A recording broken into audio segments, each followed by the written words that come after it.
வணக்கம், நான் சுரேஷ். எங்களோட ஃப்ரெண்ட் ஒருவர் வாரார்.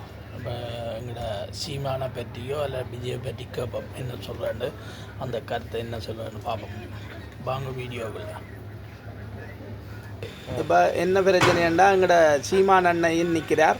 இப்போ விஜய் வந்திருக்கிறார். நாங்கள் விஜய்க்கு எதிரி இல்லை, நாங்கள் படம் விரும்பி பார்க்குறாங்க. அவர் ஒரு நடிகர் தான். ஆனால் விஜயோ வரணும் இல்லை சீமான் வரணும் பண்ணி நீங்கள் எதிர்பார்க்குறீங்க?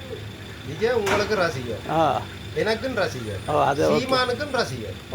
விளங்கு, அது வேற கட்ட. எங்களுக்கு கொண்ட ஒரு இது எலெக்ஷன் என்னென்னு சொல்றது, தேர்தல் வரைக்குள்ள எனக்கு பிடிச்ச ஆளை நான் கொண்டு வந்து விடையலாம். அது ரசிகர். நான் விஜய்கிட்ட ரசிகர், விஜய்கிட்ட படம் திரும்பி பார்ப்பேன். அதுக்கான விரும்பினக்காண்டி விஜயை கொண்டு வந்து எங்களை ஆளு எங்களோட இதை செய்யண்டு விடையலாம். அதுக்கான விஜயை நான் கூடாதுன்னு சொல்லல. தேர்தலுக்குரிய தகுதி அவருக்கு இல்லை விஜய்க்கு. பிள்ளைங்க அவருக்குரிய தகுதி அவருக்கானது. படம் நடிகன்றது, அது மக்களுக்கு உதவி செய்கிறது, அது அரசியலுக்கு வராமல உதவி செய்ய. இவர் வந்து இவருக்கு அரசியல் என்ன அனுபவம் இருக்கும், இது அரசியல் என்ன செய்ய போகிறார் பிள்ளைங்க. சீமானுக்கு அதை வந்து சீமான் வந்து என்ன செய்வேன்னு கேட்டால் முதல் சீமான் அவங்க கேட்குறேன் விட்டு பாருங்க பிள்ளைங்க. நல்ல அரசியலில் அனுபவம் இல்லாத ஆளுன்னு அரசியல் சமகால அரசியலில் சீமாண்ட அரசியலை பின்பற்றித்தான் இப்போ திமுகவோ இல்லைங்க அதிமுகவோ அல்ல காங்கிரஸோ வந்து அவன் சொல்கிறத எதிர்த்து போட்டு அவன் சொல்கிறது தான் நடைமுறைக்கு கொண்டறியணும் பிள்ளைங்க. சீமான் தான் விஜயோ சீமான் உண்டைக்கு எந்த ஆட்சேபனையும் இல்லை. அரசியல் ரெண்டு வரைக்கும் சீமான், சினிமா ரெண்டு வரைக்கும் விஜய். அது அவருக்குரிய இடம், இது இவருக்குரிய இடம்.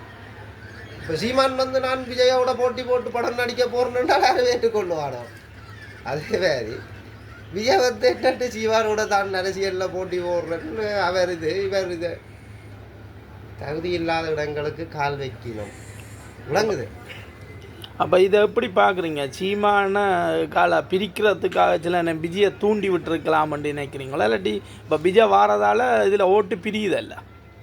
இது வந்து மேலே மேலே இருந்து ஆட்டி வைக்கிறாங்க. இவர் ஒரு என்னென்னு சொல்கிறது, ஒரு கைப்புள்ள மாதிரி இவர் ஆடுறார். நடித்த படத்தை மணியாமல் நல்ல வருமானத்தை விட்டுட்டு சும்மா இதுக்குள்ள வந்து ஆட்டியோ செல்ல கேட்டு வீட்டுக்குள்ள பிரச்சனை உருவாக்கி போட்டு தனியாக அவரும் வீட்டை விட்டு வெளியில் அடிக்கிறார் விளக்குது.